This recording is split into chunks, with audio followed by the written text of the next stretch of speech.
Imagine this.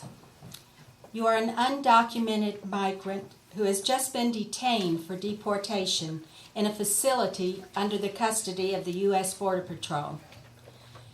You are dehydrated, but denied adequate water to hydrate you. You are famished, but given only crackers as the hours stretch into days. Your cell is overcrowded, unsanitary, and extremely hot. You need your medication, but cannot access it. You're separated from your spouse and do not know where he or she is. And when you ask, you're subjected to verbal abuse. Finally, you are forced to sign papers you do not fully understand and repatriated to a town that is unfamiliar in the dead of night without your cell phone or your personal belongings. Think this is fiction? Think again. No More Deaths, or No Más Muertes, recently released a painstakingly comprehensive report, A Culture of Cruelty, about the human rights abuses perpetrated against migrants in the custody of the U.S. Border Patrol. No More Deaths interviewed nearly 13,000 migrants over 3 years who had been held by the U.S. Border Patrol in 3 different short-term detention facilities. The findings in the report are staggering. In their interviews, No More Deaths documented more than 30,000 incidents of abuse and mistreatment. During the processes of apprehension, transportation, detention, and deportation, individuals' basic human rights and dignity are consistently and systematically violated. The problems are systemic, as the types of abuse individuals have reported remain alarmingly consistent from year to year, from interviewer to interviewer, and across interview sites. Psychological, emotional, and physical abuses are consistently reported, as are unsafe and unsanitary conditions. Border Patrol abuse continues, and despite complaints, neither the agency nor the Department of Homeland Security, which houses the Border Patrol, act to stop it. These abuses are taking place in the name of the United States government.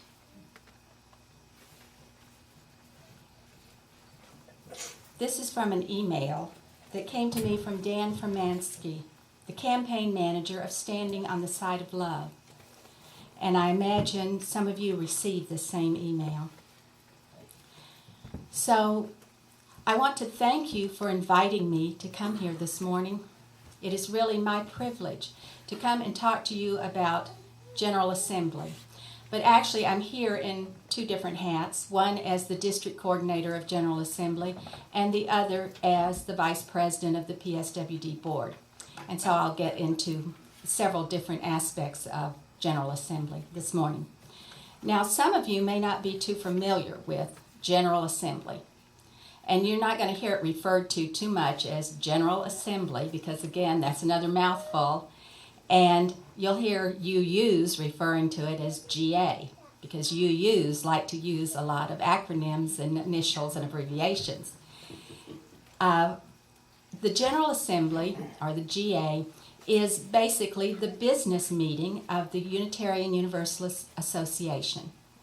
And every congregation is entitled to a certain number of delegates based on your membership size that should be going every year to the General Assembly to vote on behalf of their congregation on all of the business matters of the association, because we are congregations that covenant to be in association with one another. And so that's what GA is. And as Dylan told you in the chalice lighting this morning, with it being right here in your backyard, or maybe your front yard, I don't know which direction it is from here, you have such a wonderful opportunity to actually attend a General Assembly. And so more about that as we go along.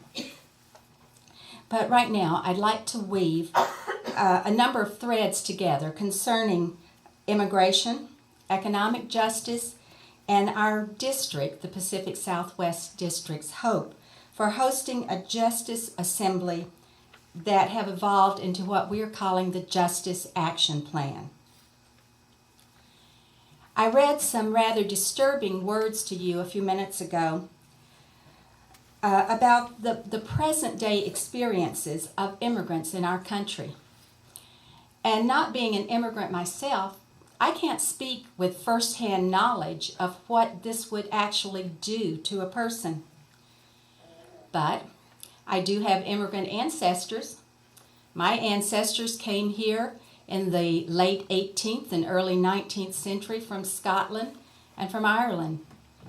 And knowing what economic conditions and social conditions were like in those two places in that time, I'm sure that they came here seeking a better life for themselves and for their families. And I'm sure that most of you could look into your own background and come up with a similar story, whether you have recent immigrants in your past, whether you are an immigrant, or whether your immigrant ancestors came here a long time ago. This is a nation of immigrants.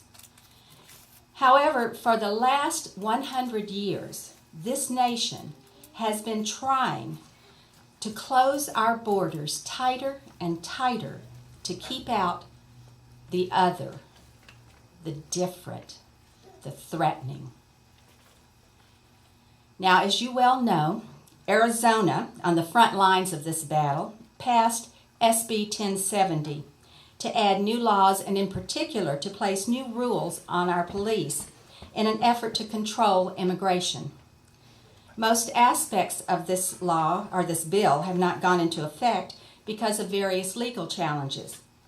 But its passage illuminated certain aspects of the reality of life in this state for many people.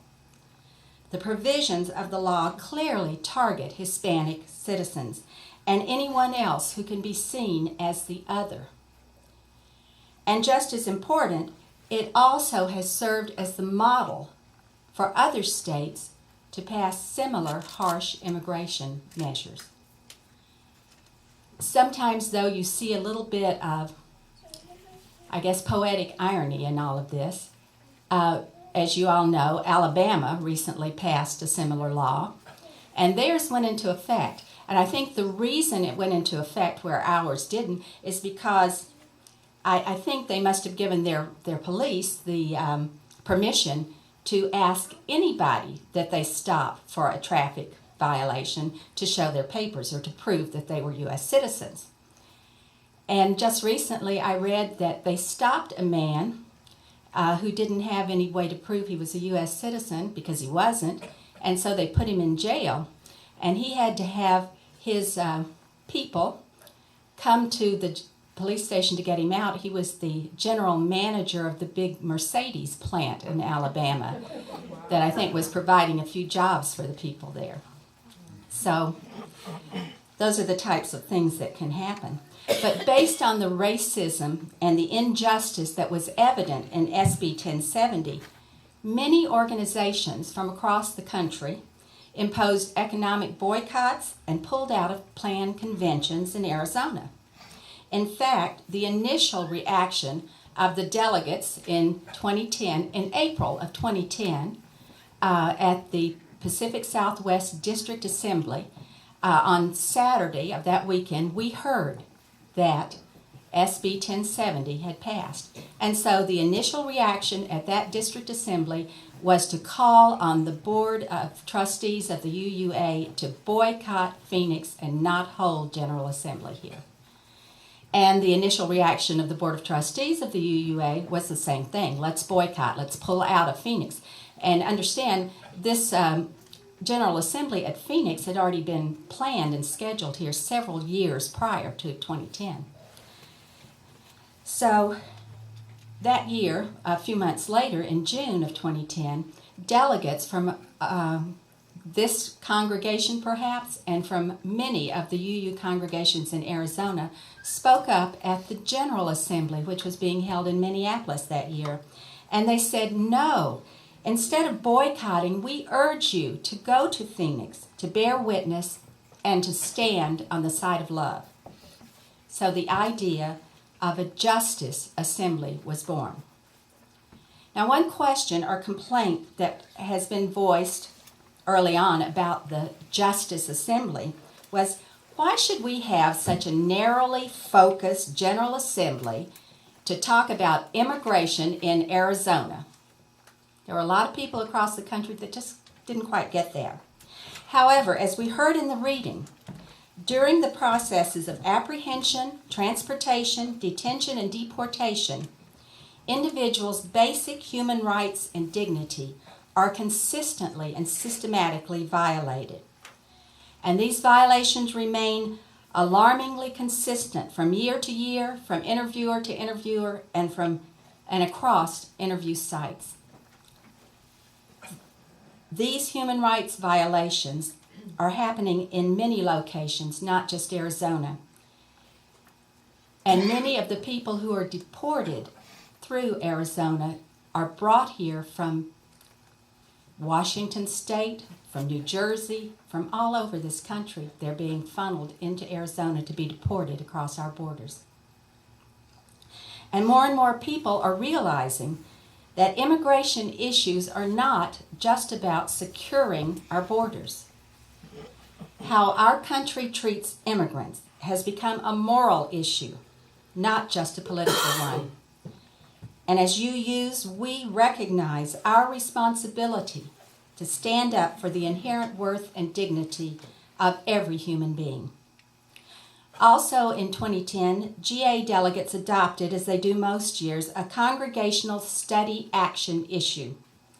These CSAIs, as they're called, are invitations for congregations and districts to take a topic of concern and confront it, reflect on it, learn about it, respond to it, comment on it, and take action, each in their own way.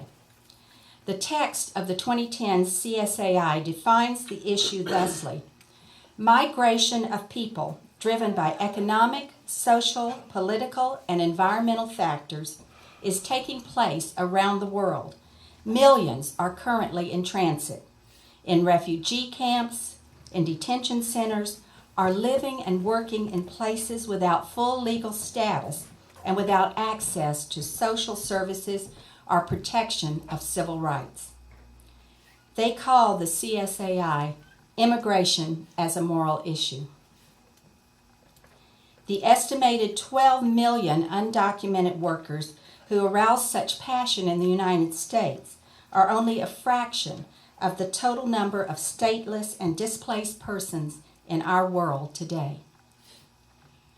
To begin addressing such widespread problems, UU congregations have become involved in a variety of ways. In Arizona, where the number of migrant deaths is the highest along the U.S.-Mexico border, my church, UUCT, adopted No More Deaths as a ministry of the church. No More Deaths provides direct humanitarian assistance to migrants crossing the desert and to those repatriated back to Mexico by the Department of Homeland Security. And on a visit 2 months ago with the PSWD board, we went down into Nogales, Sonora, with a guide from a group called Border Links. And we went to one of the places where No More Deaths is actually interviewing these people who are being repatriated. And it looked like something you'd see on TV in some faraway place, not right across the border of our country. It was an old bus station, well, not an old bus station, I guess a present-day bus station, a bus station, but not like a great big fancy bus station. It was a shed with some temporary buildings around it. And under this shed, there were old seats out of buses that were just sort of lined up in rows like these chairs. And people who had been put across the border are sitting there in these old seats waiting for something to happen. Now, the way they probably got there is at the border itself. You've all heard about the fence that's there, the wall. What they've done in just the, in the last, between January and October, I was there twice, January and October, and in that time they finished building this thing along the U.S. side of the fence that's like a tunnel. It comes down from the top of the fence to the ground, and it's wire, so you can sort of see through it, but you can't get out of it. It's very heavy-duty wire. And so when they bring people there to deport them, they herd them in on the U.S. end of the tunnel, and they can't get out, and when they come out the other end, they're back in Mexico. It's something that, you think, how could someone do that to another human being? Like putting rats in a little maze or something. And so these people are sitting there at this bus station, and the man who ran the bus station started figuring out a few years ago that a lot of the people coming there didn't even have money for a bus ticket. They were from some other place in Mexico. A lot of them might have been Mexican citizens, but in the process of the detention and arrest process, they'd lost all their belongings, so they didn't even have a Mexican ID card to prove that they were Mexican citizens. And so they're just in limbo there. And sitting at a table under this shed were a couple of young volunteers from No More Deaths. And they've been going down there with cell phones that work in Mexico to let people make calls to their families or to someone to let them know where they are and to see if they can send them some money. And sometimes the man that runs the bus station gives them free tickets and says, "Pay me back when you can." So it's a very heartbreaking procedure to see. You may have heard of another No More Deaths member who belonged to our church. Back in 2005, he was a volunteer, and he was issued a littering ticket while putting out gallon jugs of water for migrants on the U.S. side of the border, but near the border.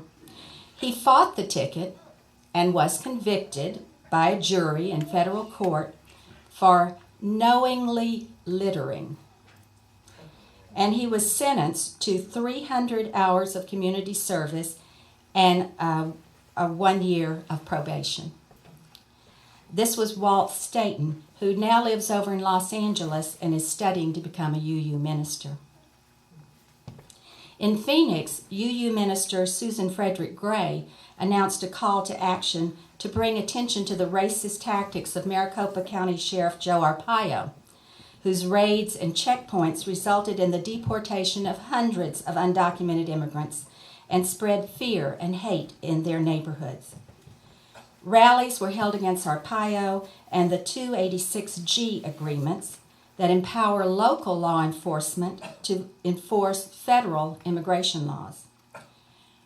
Of course, to date, Sheriff Arpaio is still in office. But UUs from around the country came to Phoenix in July of 2010 to protest SB 1070 with many other people. And among those arrested that day were the Reverend Frederick Gray and the Reverend Peter Morales, president of the UUA.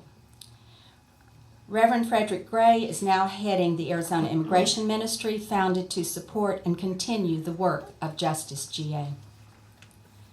Unitarian Universalist Refugee and Immigration Services and Education, Inc., known as UU Rise, is a nonprofit organization dedicated to providing low-cost legal immigration counseling and representation, comprehensive refugee resettlement services, educational and advocacy programs on human and legal rights, and outreach to immigrant victims of human trafficking, persecution, torture, domestic violence, and other crimes.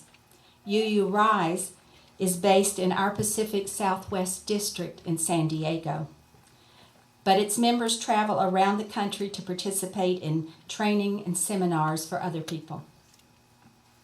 So these are just some of the factors that have led to our district's hosting a Justice Assembly next June in Phoenix.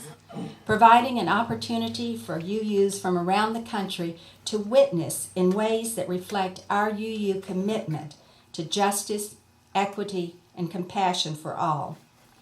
At General Assembly, we will worship, witness, learn, and work together. We will do hands-on work with community partners like Puente and the National Day Laborers Organizing Network, Mi Familia Vota, and many others. Projects will take place in a variety of settings and include multi-generational teams. So whether you choose to witness for 1 hour, or make signs for people to carry, or spend an entire day at a project, there will be opportunities for everyone. As the Reverend Morales puts it, at this Justice GA, we will increase our capacity to be a powerful force for justice throughout our association. But the real measure of the success of this Justice GA will be the effect that it has on our congregations 5 years from now. So, a Justice Assembly based on the multifaceted issues of immigration is one of the threads I wanted to address today, with a second thread coming from the UUA's 5th Principal Task Force, which issued its report in December 2009. That report, in part, discussed the economic discrimination and segregation that the cost of attending a General Assembly imposes. In the past, unless you had $2,000 to $3,000 to spare and at least a week of time, General Assembly was probably not for you. Economics limited who could attend, and this led to General Assemblies that represented a very narrow portion of our association. So while one recommendation of the task force, off-site participation in GA, became a reality at this past General Assembly, giving everyone the opportunity to participate in General Assembly electronically, another recommendation of the task force was that the UUA consider going to General Assemblies every other year, and then the resulting savings would possibly bring down the cost of General Assembly. Well, this is maybe a future goal, but it's not going to happen anytime soon. So the question becomes, can we let our Justice Assembly cater to the same participants as in years past, or can we make a change? My answer, and the answer of the PSWD board, is that we cannot wait. We must make a change now. And this commitment to making the face of GA truly diverse and more democratic has given rise to the PSWD's Justice Action Plan. This is the third thread that I'd like to talk about today. With the Justice Action Plan, we are asking members of congregations throughout the district to pledge to contribute $20 each to be used as grants and scholarships to help a more diverse group of people from our district attend GA. Now, since the Justice GA should be such a pivotal moment in the history of our faith, we must ensure that our youth and young adults, as well as members of other historically marginalized groups, are able to participate and live out the values that we preach from this pulpit and every pulpit in the district every Sunday. Those of you who are chalice lighters know about the 3 calls per year for people to contribute $20 or more to help a congregation in our district with a special project. You may have received the call already. I got one by email just the other day. And for this call, we're going to be helping out the congregation up in Flagstaff, do some improvements to their facilities. So the chalice lighters have a good record of helping congregations. The Justice Action Plan will be a 4th call for a similar contribution to go this year for GA scholarships, but perhaps in following years for some other social justice project that a particular congregation is working on.